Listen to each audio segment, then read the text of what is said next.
sy ny vavy, i lehilahy sy ny vehivavy. Oh oh.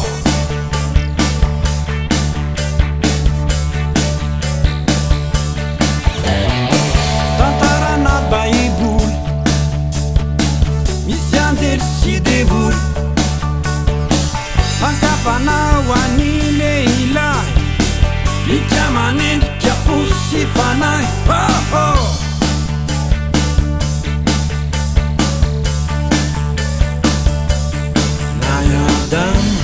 Na Abraham, na Mosesy ihany koa angamba, mba lehilahy tahakay mety holavo ny fankapana.